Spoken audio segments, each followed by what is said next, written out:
ク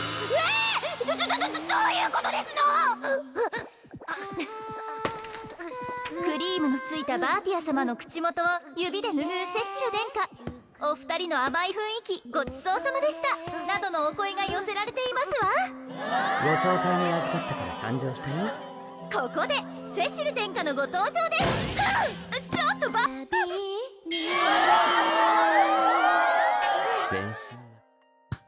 Episode number 6 of Observation Log, my friends. This one was a really good episode. We finally have Cecil going into action. And I will talk about that, but let me just say this. This episode was all about Cecil getting revenge and getting the person who was hurting Bertia and getting her out. She ended up in prison. That person was 𝐒𝐻𝐿, who was pretending to be Heroinia. So she was the one who acted on her own accord without really Heroinia even really knowing that.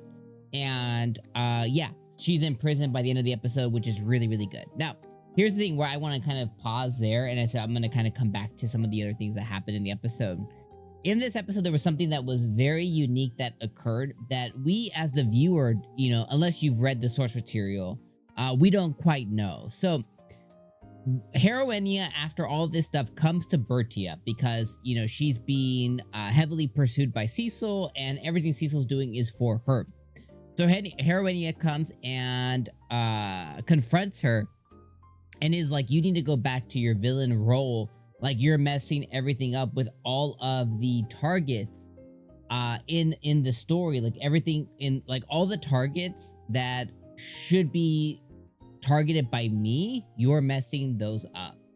Now, where this is really important is the specifics that Heroinia said. It's not because she's being selfish, which she is, but what she says is the only way for Cecil to find true happiness and the only way for him to basically like she's hinting like the only way for him to like live is for Heroinia to be with him through like her powers or whatever she provides. And that got Cecil put on notice specifically, and that also got me a little bit triggered too, right?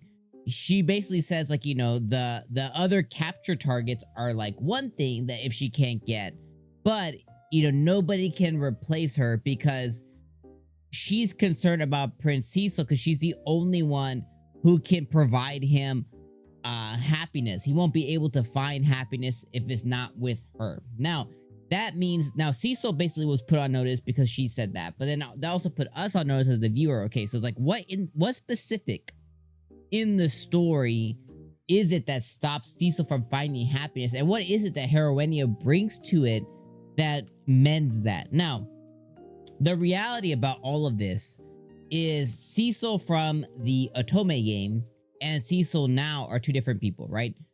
What he was leading up to where they are currently is vastly different. The role that Bertia plays is vastly different. The person that Bertia is vastly different. Basically, there's nothing up to this point has followed the structured flow of the 𝐜𝐡𝐚𝐧𝐬𝐭 game. So I kind of call BS on her threat in a way because like everything that she knows and everything that was supposed to happen hasn't unfolded.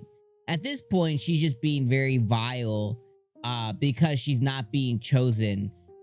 And she will continue being the maiden of destiny, but in what capacity? Just because everything has pointed to Bertia.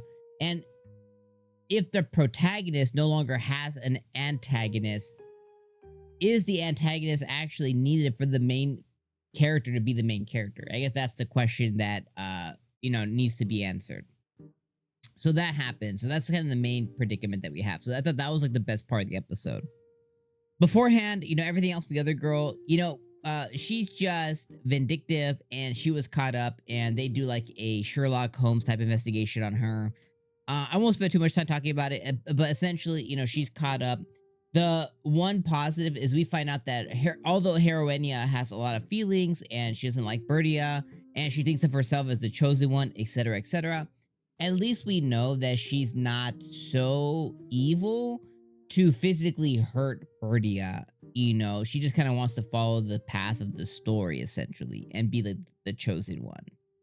After that, we also have the school because they're being promoted from middle school to high school, which they look like they're in high school, like almost college age, but I guess they're actually 13, 14 years old as opposed to being 17, 18.